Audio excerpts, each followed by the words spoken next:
So let's start breaking down some of these strategies into some principles that you can start applying today to your brand or your products. The first thing is you want to create a core message for your brand or your product that resonates with your customers' pain. Okay? Not necessarily their desires, wants, and wishes. You can get to that, but you really want to focus on what the pain point is of your customer. Why? Because businesses make money when they solve a problem. Okay? I believe you all learned a lot about this on the last session, if you were here, on how to start a business. Okay, and the growth phases. Dr. Sam talks about entrepreneurship a lot. And so if you're not focusing on a problem, then, what does your customer need you for, right? So when you're thinking about your core message or your brand, you want to resonate with that. So I just put an example here of Nike, just do it. Well, when you think about fitness, myself included, when you think about, getting, losing weight or getting more fit or getting more healthy, myself included, the number one thing that happens is that people, they become apathetic, or they do what? They procrastinate. Oh, I'll work out tomorrow. I'll start my diet tomorrow. Or I'll do more tomorrow. Or next week, I'll start working out 3 days a week, right? So here's one of the biggest sports and fitness brands in the world, Nike. And their brand message is telling you, just do it. Stop waiting, right? And they've been able to take this message global, not only as it relates to being active in your life, right? And not waiting or procrastinating as it relates to being more fit and active. But now they've taken that message and they've applied it to social issues. So you may have seen some of the commercials with LeBron James or Colin Kaepernick in them, because they're telling people, hey, now they've become a brand about action, because they know that apathy is a pain point. Procrastination is a pain point. Insecurity is a pain point. Fear is a pain point for people. Think about your own self. There are some things you have yet to get done because of fear, because of insecurity, because of procrastination. And so now this brand says, we're going to speak to that and just tell you, just do it. Simple, clean, but that's their core message. It's about action. So think about your own brand, your own product, your own service. What pain points can you speak to in your core message? Okay. The second thing is to put that message into different types of formats. Okay, so rewind back. We just talked about how you need to touch your ideal customer 6 to 9 times before they buy. I gave you the example of the Tide detergent, where you want to make sure that you are, visually, you're sharing your message. You can share it on a radio, podcast, commercial, television as well. Okay, those are usually big brands. Well, you may not have $100,000 to do a billboard and to run a television commercial, so on and so forth. So how do you make sure you're hitting your customers 6 to 9 times on a budget? Well, here are different formats, different channels, or what we can say mediums, where you can put that message. So again, if you take your core message of your brand that speaks to your customer's pain point, and you write a blog, okay, now that's on your website and that can be shared, or maybe you can have it on other blogs. You write an article, maybe you're an accountant, or maybe you are a financial planner and you help people with their finances. You can write an article about helping people manage finances during this time and ask different websites, hey, can you feature this on your blog? Can you feature this on your website? Now you have the exposure of that website's audience viewing your content to go back to your brand. Okay. Email newsletter. If you have email addresses, whether you have 10 email addresses or if you have 100 or 1,000 email addresses, you should be emailing your customers consistently. Okay. Actually, I believe you should be emailing them at a minimum 3 times a week. There are still some people who only email their customers once a month. It's not enough. When you think about the digital age that we're in and think about digital marketing, 1 month may as well be a year. Look how much the country has shifted in the last 90 days.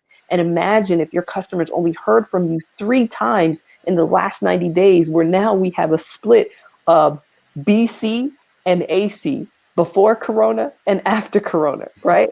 So you have to think about, okay, am I keeping up with the pace of my customers' life change, the pace of media? It is a lot. They're getting a lot of messages. And so if you are a person, if you're watching this right now and you're still emailing your customers once a month, please, please, please email your customers at least once a week and build it up. Okay. So now that same, taking the example of the accountant, you wrote a finance blog. Now it's on CNN or Yahoo or wherever. And now you have an email list. Now you email that same tools and tips for budgeting for COVID crisis. Here's how you manage your money and during crisis, and you email that. And then now you also have social media. Now you can post different images and you can post different tips. So you might take one of your tips, shorten it down, and make a social media post. You can also create a checklist, an ebook, post, or podcast. These are all things that we've done within the Dr. Sam brand as well.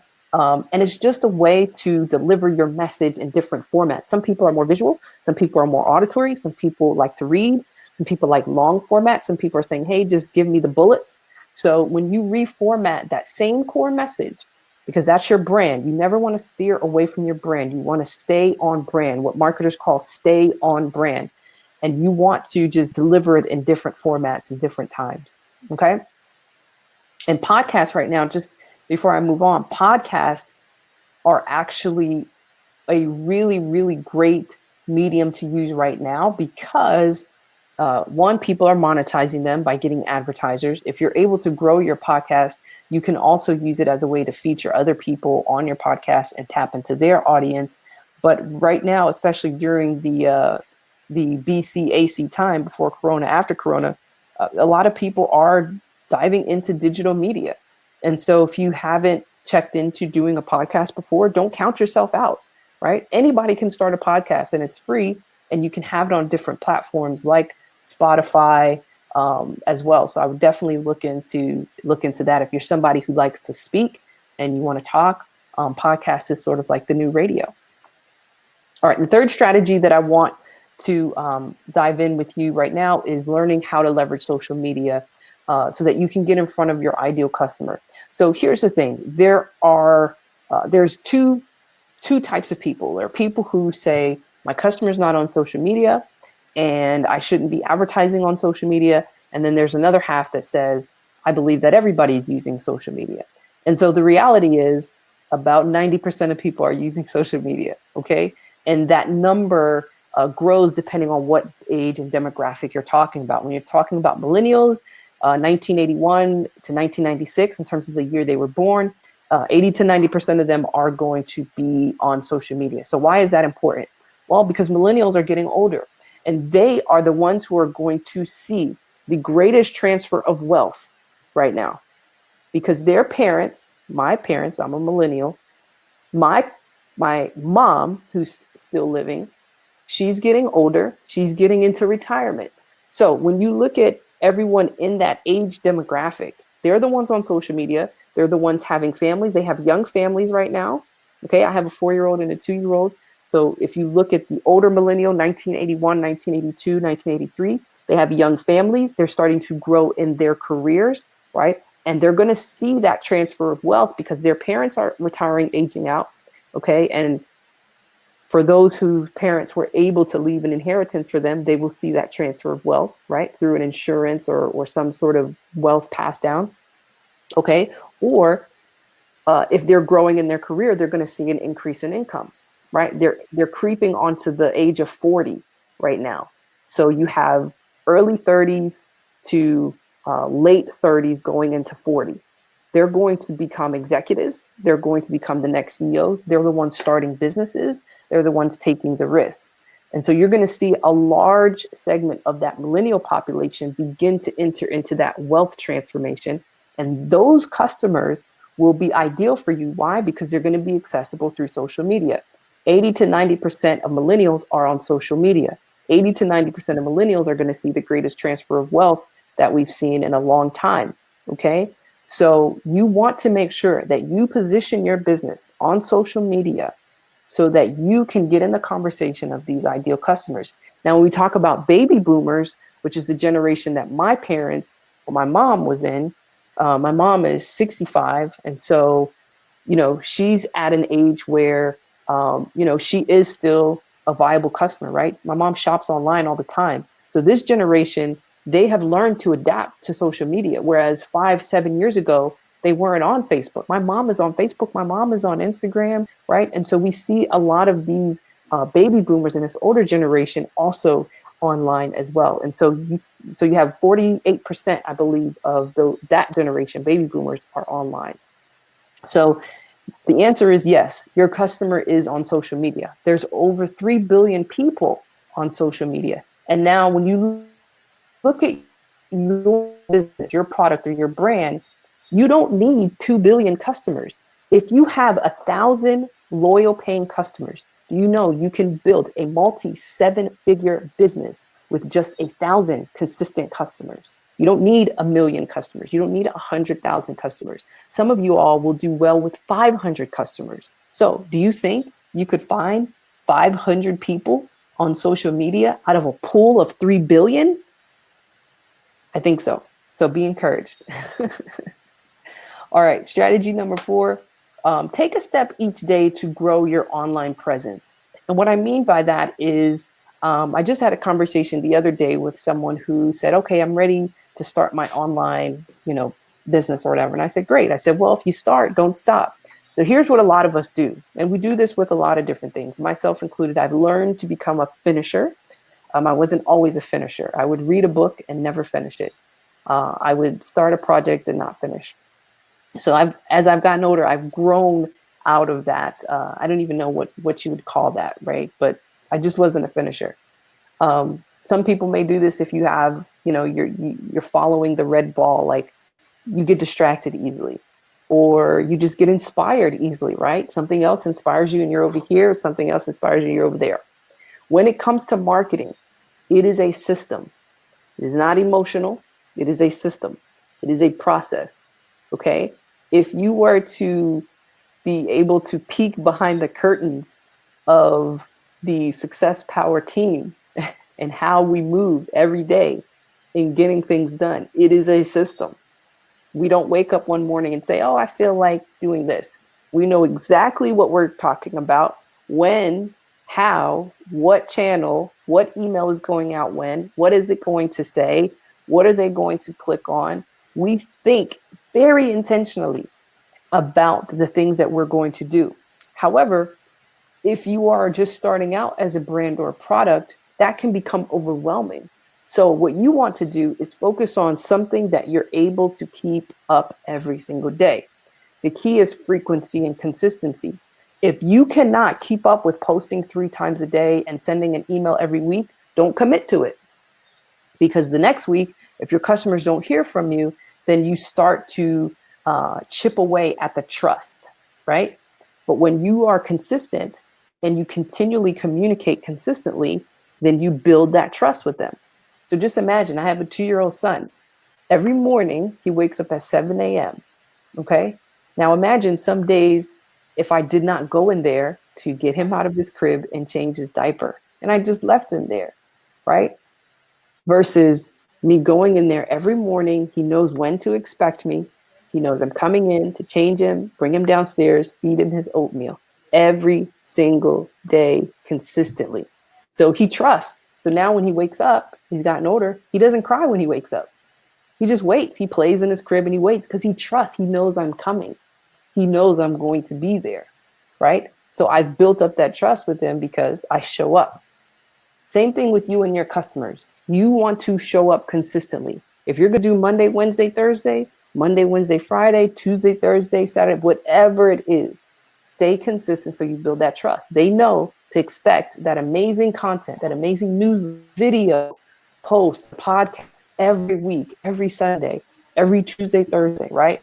Pick a schedule that you can take a step to grow your online presence each day, and pick a schedule that you can be consistent with, okay? Because you don't want to fall off and then have to start all over. Make sense? All right, and lastly, we talked about this. Don't overspend on logos and websites. Create something you can easily maintain. Now, this is important because as we just talked about with frequency and consistency, you want to make sure that you're able to manage all your tools. If you've got a social media, you've got a Facebook page, you have an Instagram page, you have an email blog, you may also have a website, right? Now, if you're starting out, you might just be on your own, or you may have one other person to help you. So you don't want to take on something that is overwhelming. So what I mean by this is there are so many tools that you can use out there that can help you create a website for a very low cost. Now, you want to try to see if you can maintain that at a very cheap cost, because again, we want to leverage all of our the money that we're making in our business for advertising, for exposure, right? Because again, marketing and advertising is that intersect. It's that direct intersect with your customer. They see your marketing, they click on it, they buy something, right? That doesn't necessarily happen with your logo. Customers may never see your logo or even care, right? Until after, maybe when they see it on the packaging, when they get something in the mail. Logos don't make money, right? It's your product. You're getting your product exposed and in front of your customer, and a great product or service that you get right in front of your customer, make it easy for them to buy from you when they're ready to buy. So you don't want to overspend your budget. So let's say you're wanting to start a business, you only have $1,000. I would say you want to probably spend less than $100 if you can on your website. Well, how do you do that? So obviously we're going to talk about ways that you can get the actual tools and steps of step by step of how to do that, but you simply outsource it. Okay. You can outsource it, or you can build it yourself. Okay. You guys have heard of Squarespace. You've heard of these tools where you can basically put up a site for $14, $15, $30 a month and simply put up something that is easy for you to maintain, that is on budget. So if you're about to start a business and you just had a call with an agency or contract and they say, yeah, we'll do your website, it'll be $10,000, be $5,000. I want you to think twice before you overspend on those tools, because you want to make sure that you're spending most of your budget on someone who can help you with marketing, with advertising, and especially branding and messaging.